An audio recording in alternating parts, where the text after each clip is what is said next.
Good evening, and welcome to the first episode of Doctorpiece Theatre.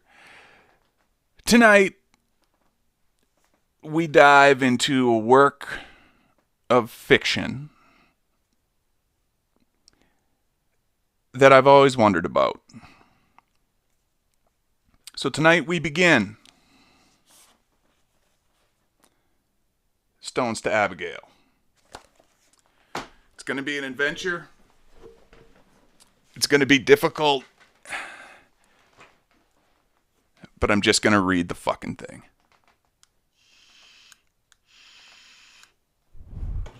And I'm ready. I got myself a little bit of root beer. I don't know my camera directions yet. To me, that shit's backwards. Okay, wait. Can't see that in the I don't like doing that. Anywho, I'm curious about this book for a couple of reasons. The fact that Greg just said his name was really James, that was some interesting shit. I haven't read any of this. I got it off Amazon, and then I'm like, I'm not going to read it until everything else gets here. I had to order a mic and shit. So, without further ado,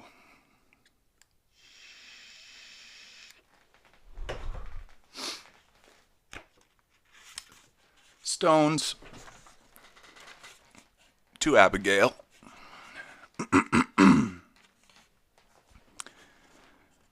From the author. I want to be direct. My name is Greg. I go by Onision online. This book is made up of events that occurred in my life, mixed with fiction from the made-up life of James. James is essentially a better version of myself. His home, his school, and his life all resemble my own at his age. The people James analyzes and is surrounded by are not so unlike those I've known as well. I have experienced much of the loss James has, however, his happier moments are more often than not also mine. I want to share my story without it being purely non-fiction.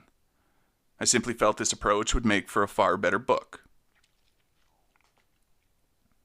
At points I cried while writing this. At others I laughed. Stones to Abbigale is not just a book I wrote. It's a piece of who I am. Special thanks, Lainey. Thank you for editing the first draft. Erica, thank you for pointing out 2 word errors.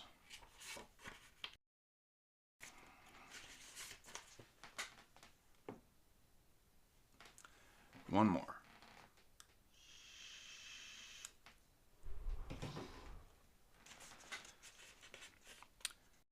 Chapter 1. I was asleep until I met her. When I finally woke, I learned the meaning of perfect imperfection. I've always been the type of person to focus on stars as we spin beneath them. The cool breeze on a sunny day, scattered patches of grass under my feet, the world around me, often forgetting to even glance at the one within. I had remained emotionally unexplored for so much of my life. It's painful knowing some can go an entire lifetime without understanding their own heart. An eternal lock waiting for the right key to change everything.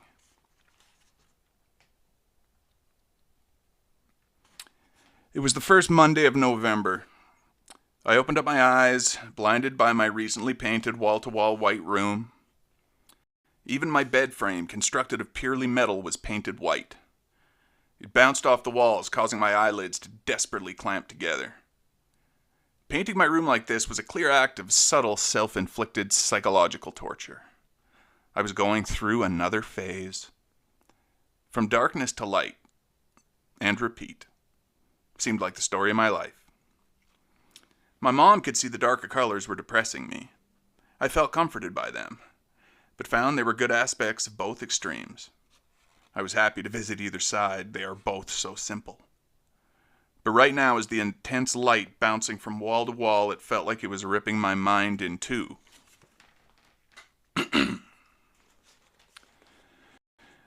My mom didn't wake me. My alarm clock sat on my dresser with no explanation for its failure to function. The clock only illuminated a blank stare with 8:17 written all over its face. While entirely robotic, I imagined it to have the dumbest possible expression, one contemplating its failure to behave any way outside its random glitch-infested nature. In the reflection of its plastic face, I could see myself unconsciously making the dumb expression I was imagining the clock to have. I laughed in my casual, dorky tone and began to get ready to leave home. Without breakfast, I left for school with a bogus note in my hand to idealistically explain my tardiness. I think most of my teachers were too exhausted to worry about small variances in our appearance from time to time. With how low their pay likely was, I imagined there were very few rules most teachers cared about. It was another cold day in Lakewood. The wind hit my eyes, forcing tears to form in the corners as I sped along the sidewalk at a no doubt unreasonable speed. I passed Lauren and Raymond, walking the opposite direction, no doubt headed toward the nearby church where all the students go to smoke, make out, and hide out till school ends. They seemed so childish as they held hands and smiled excitingly as if they had gotten away with some tremendous crime.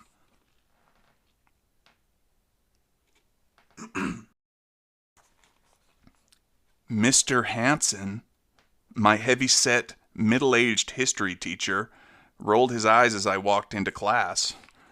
"James, talk to me after class," he said quickly, looking over from me as if I were an undervalued employee who was barely important enough to make eye contact with, let alone deliver a full sentence to. "I have a note," I said. He ignored me and continued his lecture on yet another topic that would not only be completely useless later in life, but wasn't even relevant for a few seconds after the words left his mouth. There was only 15 minutes left in the class, but I felt it would be more stimulating to integrate myself into the room to yet again study my classmates' behavior, than to sit in a hall watching the rows of scum-covered tiles inevitably slide off the decaying walls. For as long as I can remember, I've enjoyed seeing how people move around and talk to each other, like they're animals at the zoo. I would try to deliver a more accurate analogy if I felt there was one, but so many of them seemed incredibly unaware of themselves, just living a life as if it were some generic, predefined routine. Sometimes I felt like an alien who had a VIP pass to submerge myself in primitive human culture, just for entertainment. I sense everything I can take in around me. The seemingly limitless audible tones, tremors in the voices of growing children rang in my ears. In studying people, I found myself gradually learning to feel the various personality types I encountered. I hyperanalyzed every inconsistent smell. The seemingly random clothing styles, freckles, and assorted hairstyles filled my mind with questions, trying to rationalize and understand what sequence of events led them to decide who they would become. I took favor of categorizing most everyone around me. The socially inept know-it-all, the dumb attention-seeking drama kid, and the bleach-blonde bimbo who gets overly defensive at the slightest hint of criticism. Then there were the kids who just hoped no one noticed them at all. There was so much to be seen, to be considered and organized in my mind. Class had just ended, so I walked over to Mr. Hanson's desk and placed the tardy note down in passing. As I walked out with the rest of my class, he called after me, "James, we still need to talk." I responded, but continued to walk outside the room. "I have to be early to my next class. Let's talk tomorrow." I walked quickly down the hill towards my art class, which was awkwardly placed in a trailer outside my clearly poorly funded high school. On my way over to the class, a fight had already broken out between two jocks who, no doubt, both had controlling iron-fisted fathers who brainwashed them into believing conflicts between men are best resolved with the bloodying of their fists. These kinds of men plagued my mind with wonder. I could not conceive a scenario in which they could justify their primitive and pointless mentalities. Yet they would always continue to perpetuate their self-destructive attitudes as if it offered the slightest legitimate benefit. Excuse me. Most everyone nearly crowded around the fight. None of them likely cared who was winning, what it was about, or how far it went. All they ever seemed to show concern for was their own amusement, always excited to see violence without having to pull out their wallets to pay for it. As the sounds of flesh collided fist to cheek and chest, quickly followed the howls from the surrounding students. They would scream, "Oh!" as if it were sincerely delightful to witness creatures like themselves suffer and fall apart before their eyes. Even if I had time to stop, I never really took a pleasure in seeing strangers hurt each other.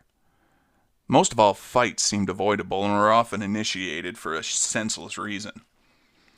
I know you could say it's more complicated than that. I would like to think it were as well. But reality trumps the way I wish things would be. There's no sense in fighting it when doing so rarely helps anyone. As I approached my next class, the image of Abby's face illuminated the neon walls of my mind like a projector teasing a theater screen with fleeting moments of depth and purpose. Ever since I met her, she had occupied a part of my conscience. Whenever I wasn't near her, I missed her to an unrealistic extent. You could call my longing sad, especially considering we had barely talked. She had a strange effect on me, one no doubt similar to a willful addiction. There are people in life which we pass by on a daily basis, barely aware of their existence. But on an exceptionally rare occasion, you can find a person who fills an area inside your little world you didn't even realize needed filling. As I walked up the creaking stairs into my art class trailer, I could see Abby was sitting at her shared desk alone. Same makeup, hairstyle, and general appearance I had thought about repeatedly over the last couple days. She was drawing pictures on her blue-lined paper, distracting herself from the cold that filled the oddly glowing room. I smiled slightly, trying not to be too obvious, and I sat down on my chilled metal chair, positioned a few seats to the left in front of her. Glancing over, I could see she hadn't moved at all. I felt like she didn't even notice me come in. I wanted to inspire some acknowledgement of my existence from Abby, so I opened my mouth to greet her when my fingers brushed up against freshly smeared gum under my desk. "Ew!" I shouted on impulse. She looked at me with a blank expression. Bursting into the room came a group of boys. "Dude, I think John's done, bro." One of the other boys laughed, saying, "Won't see them for at least a week, man." I looked back at Abby to see she also didn't react to their outburst. Strangely, knowing that her apathy was generalized and impersonal gave me comfort.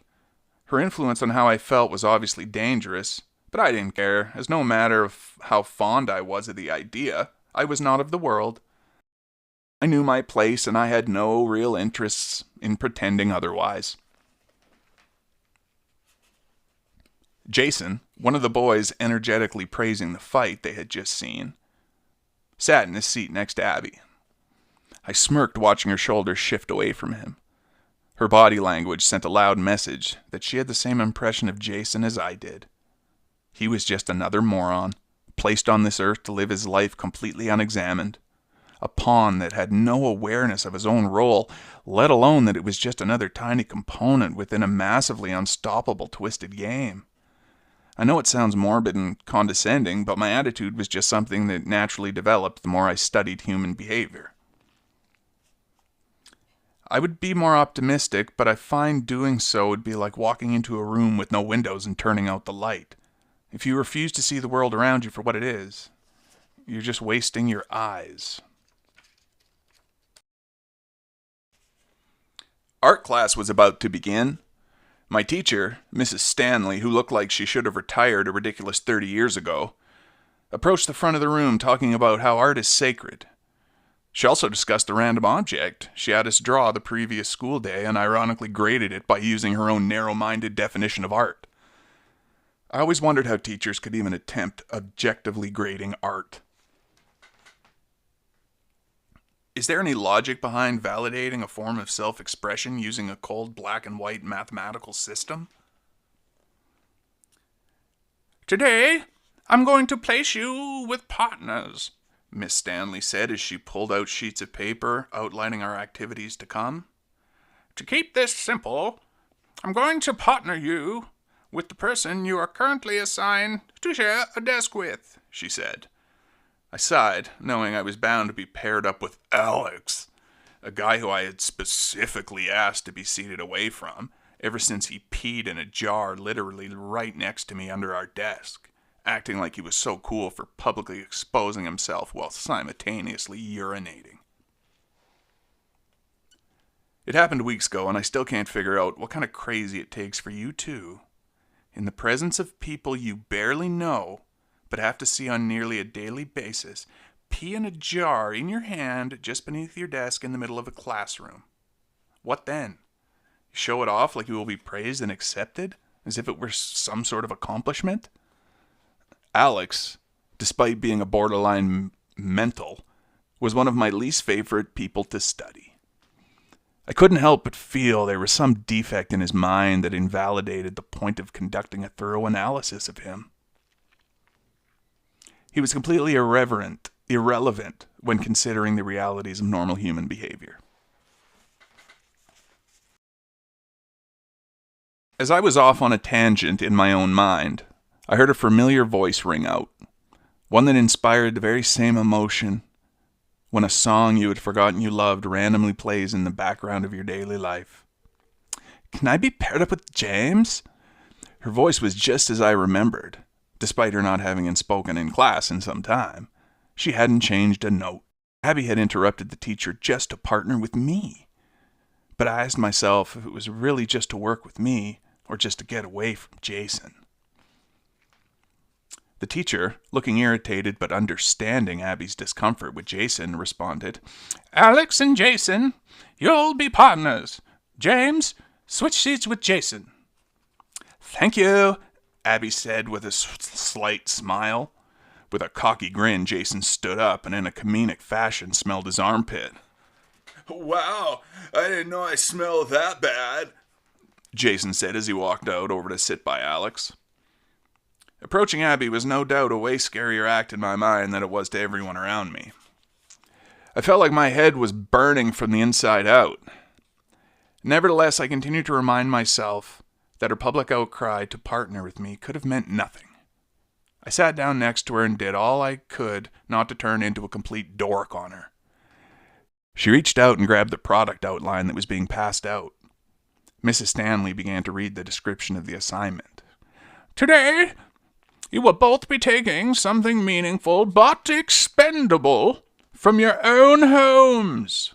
Mrs. Stanley looked up and emphasized, that you own.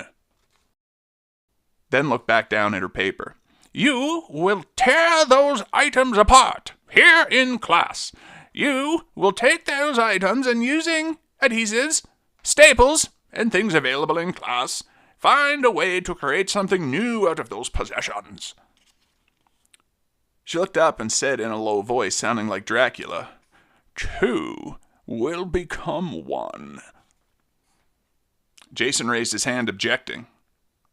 All due respect, Miss Stanley, but I'm not breaking anything for mine in this class. It's mine. She replied, putting her hands on her hips. That's fine, Jason. We'll supply you with toilet paper rolls. We have plenty of extras around here. Jason suddenly looked disturbed and sarcastically spouted, Freaking great. Miss Stanley asked, Are you sure? Your grade shouldn't suffer that much if you just take Alex's piss jar and tape it to a toilet paper roll. You are already failing this class. Jason couldn't believe what she had just said, and Alex maintained an awkward, frozen facial expression with his mouth slightly open in his normal weirdo, somewhat robotic fashion. Oh my God, Abby whispered under her breath with a slight smirk. I grinned uncontrollably, Just seeing her amused was amazing to me. I could hear a scream in the back of my mind, reminding me my dorkiness and borderline obsession was escaping through my face. It's not that I couldn't help being in awe of Abby and basically every little thing that she did. I simply didn't want to change how I felt. In a way, she was like your favorite song or book. You could pretend not to like it. And in time, with the right mental coaching, maybe you could sincerely dislike it. But life felt so much better embracing your condition entirely, letting all your nerdy admiration flow freely. Miss Stanley continued, If there's anyone else who has an issue, please take it up with my 1-800 number. Which is, class? She put her hand up in the air, signaling the students to react, but only a couple kids replied aloud with her catchphrase. 1-800-boo-hoo, they mumbled. She continued, Good. Now partner on. For the rest of class, please work with your partner on what you plan to bring and draw up a prototype sketch of what you feel your final art piece will look like. Miss Stanley walked to the back of her room and sat down at her 1950s rust-infested desk. I would always laugh internally when I looked... Pages suck. When I looked at the thing. Maybe it was coping with the fact I attended one of the most run-down schools in the state. What are you going to bring, James? Abby asked. It was amazing hearing my name pass her lips. I had no time to think. What if I didn't respond right away? She would think I was totally awkward. I have no idea, I responded. Smiling, she said, I'm going to bring my hamster cage. I asked, Did he die or something? She laughed. No, I never got one. The cage was just a gift from my dad. Your dad didn't get you a hamster? For the cage? I asked. She paused and started to lose her smile. At the first sound of her smile fading, I felt a crushing pressure in my chest. Hopefully you can find something that will work with that, I said. Couldn't help but feel like a total jerk despite not even knowing what I did wrong. I had the overwhelming urge to fix how she felt, so I took a gamble. Well, I could always bring that weird vibrating thing that my mom hides in her drawers all wrapped up in a cloth, I said. She busted out laughing hysterically as a huge grin filled my face. I was so happy I could get her to smile again. Ew, James! She continued to laugh as the extent of my grin began to stress my cheeks. I couldn't remember a time when I was this obvious about how I felt. Abby's laughing trailed off and she paused. Turning to me, she said, You didn't actually, your mom's? I responded, No, I wouldn't know about that, but I'm glad I made you laugh. She responded, returning to a soft laugh. You're more goofy than I thought, James. I sat next to her, looking at my fingers interlaced in front of me. My wide smile relaxed, but still filled my cheeks with warmth. As the class came to a close, Abby patted me on my arm. I turned and she handed me a note. Instinctively, I put it in my pocket and said, See you tomorrow. She just smiled and walked away. On my way to my next class, I opened the note. I didn't understand why, but it read, Niseone, Niseone. Not knowing what to make of it, and with little time, I stuffed it back into my pocket to look over later. Not feeling like skating home, I got on the bus to see all the normal rejects and misfits waiting. Davis, a short and scrawny kid who had been my best friend since middle school despite being one grade behind me, excitedly waved me over. James! Nice to see you!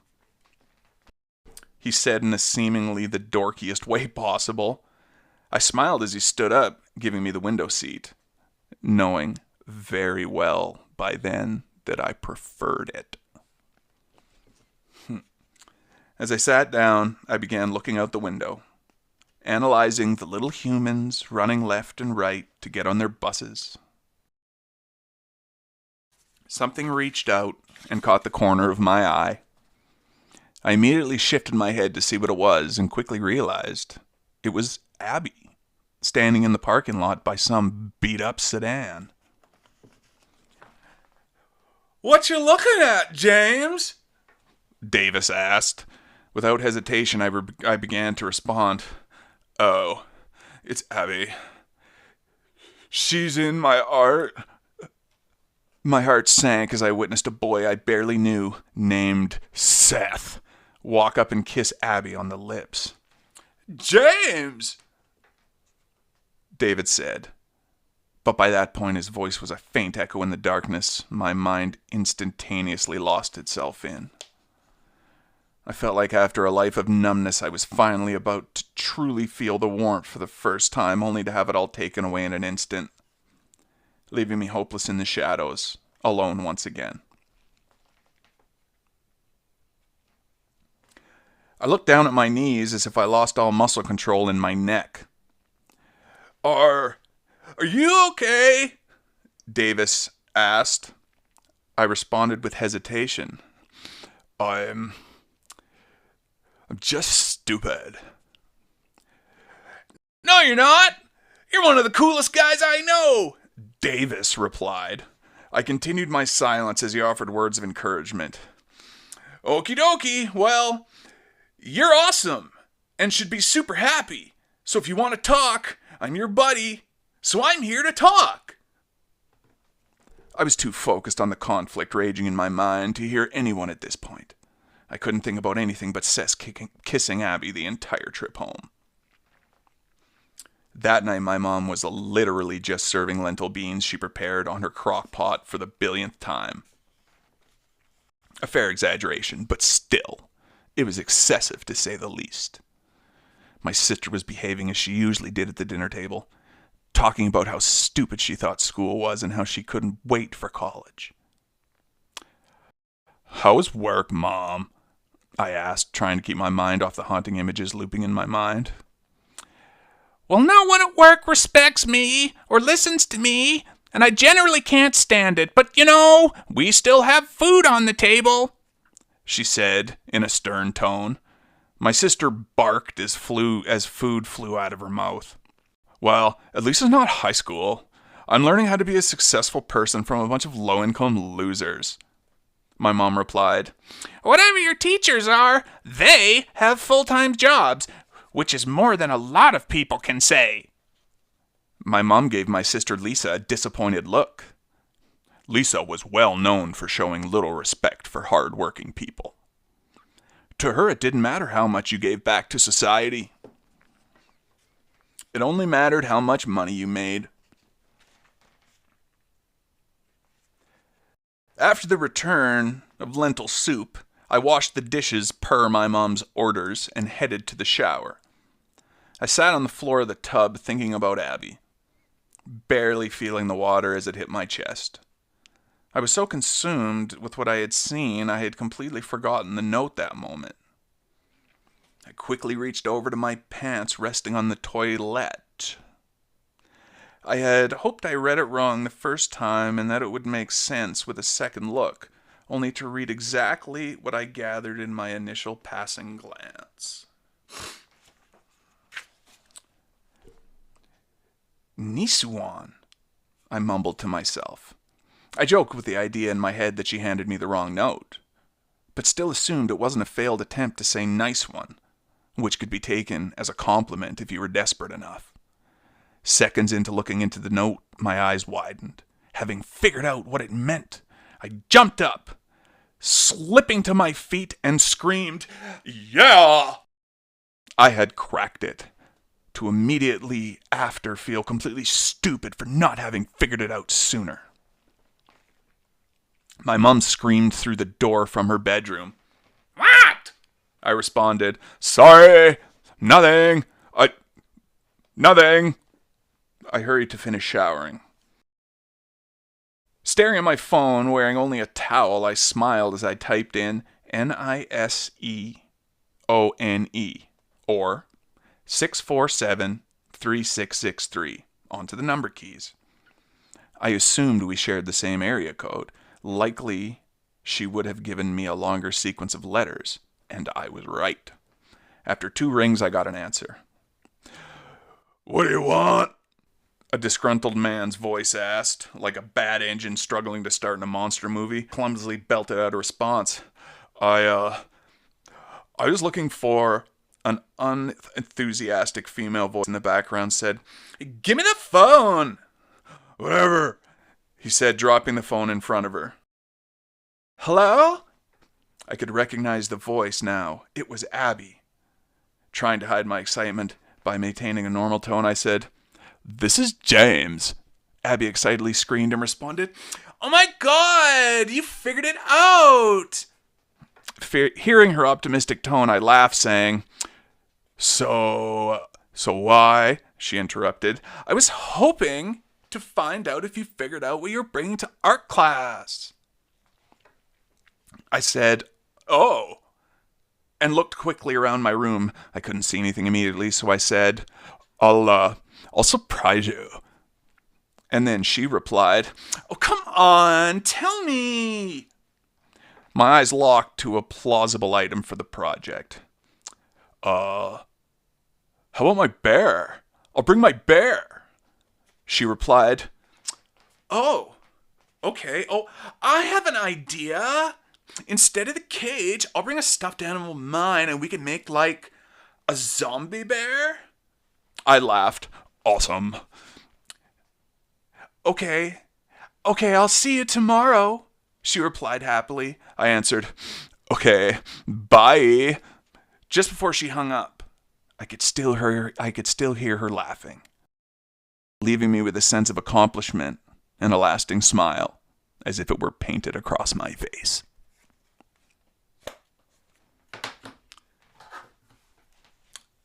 Friends, that was Chapter 1 of Stones to Abbigale. This has been Doctorpiece Theatre, and my name is Dr. Dennis Business. And as always, my friends,